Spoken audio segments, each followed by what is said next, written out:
Yeah, I think that they should be able to live happily and peacefully wherever they want to go. He's a royal at the end of the day, so I think he misses that life. For somebody who said he was going to leave because he wanted a quiet life and not to be bothered by the press, he seems to have sought that out very, very much.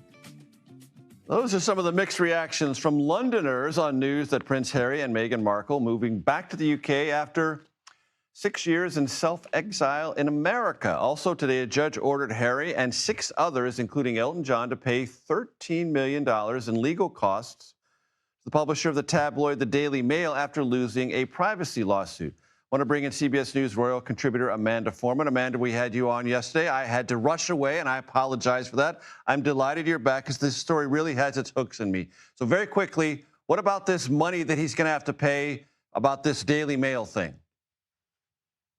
Yeah, so the bill could be as high as £34 million.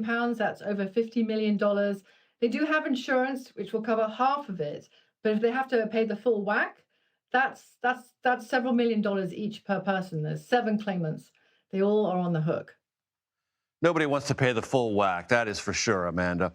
All right, talk to me about the practicalities. We'll get to the emotions, the bitterness, the royalness of it all, but just the practical aspect. Security for Harry and Meghan and the 2 children. Any idea how that's going to work? Yes. So the way it works now is it's on a case-by-case basis. It's not true that Harry has no security. The government, through what they call RAVEC, the Committee on Public Safety for High-Profile Individuals, they do provide Harry and Meghan and the kids with security, but only when they deem it necessary, like at a public event. It's not 24-hour. Harry has to supply the rest of that. And those security officers, they can't carry a gun. They don't have arresting capabilities. They don't have any intelligence. So that's what Harry wants. That's what the argument is about, really. Got it. Is there an acting angle for Meghan in her return and the family's return to the United Kingdom? Well, that is the claim today. But when you really look into it, it's all smoke and mirrors. The claim is that Meghan is in talks to have a role, especially written for her, for season 3 of Guy Ritchie's Netflix series, The Gentleman. Now, bear in mind that this is for season 3, which isn't written yet, and season 2 hasn't come out yet, and season 3 hasn't been commissioned. So she's in talks for a season that hasn't been commissioned for a role that hasn't been written. That's the full extent of her return to acting. Very smoky, very smoky, very mirrory. And we should remind ourselves, Amanda, that Prince Harry and Meghan came to the United States with this massive media empire that has, in 6 short years, effectively evaporated. Yeah, it's really embarrassing because nobody has arrived in the US with such wind in their sails and with such goodwill and to be honest, fawning adulation. They had everything. They had a Netflix deal that was rumored to be up to, like some estimates as high as $100 million if they were lucky. There was the Spotify deal where they were going to produce their own podcasts. They could really do anything. And no, Netflix cancelled Meghan Markle's As Ever series after 2 seasons, and it was a flop. Spotify cancelled their podcasts. And in fact, famously, the executive at Spotify, who's head of production, called them grifters.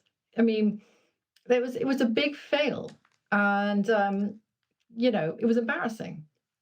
You said on the program last night, this really caught in my ear, that anything that happens now for Buckingham Palace is a lose-lose situation. Everything is going to be scrutinized, and everything is going to maybe default somewhat favorably to Harry and Meghan.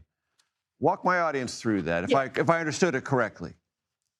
No, that is correct. So on the one hand, what you have is a powerful institution, and on the other, you have a powerful media couple. So it's asymmetric warfare. Institutionally, Buckingham Palace, the monarchy, they do have it all. So no charity that wants to have any kind of official support is going to extend a welcome to Harry and Meghan, because charities, they want royal patronage, not just not celebrity ex-royal patronage. So they're outside of that. That's all that kind of thing. If you want to be in with the royals, you're not going to be in with Harry and Meghan.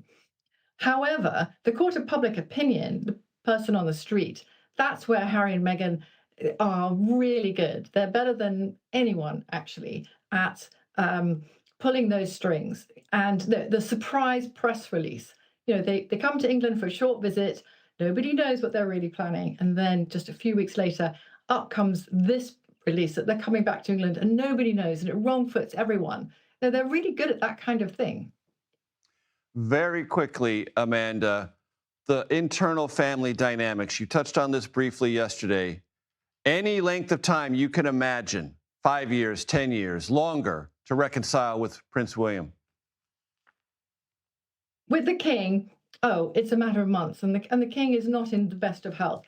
With William and Kate, it's never, but publicly, in a few years, they will be in the same room with each other and look polite. Amanda Foreman, great stuff. I really appreciate it. Thank you so very much.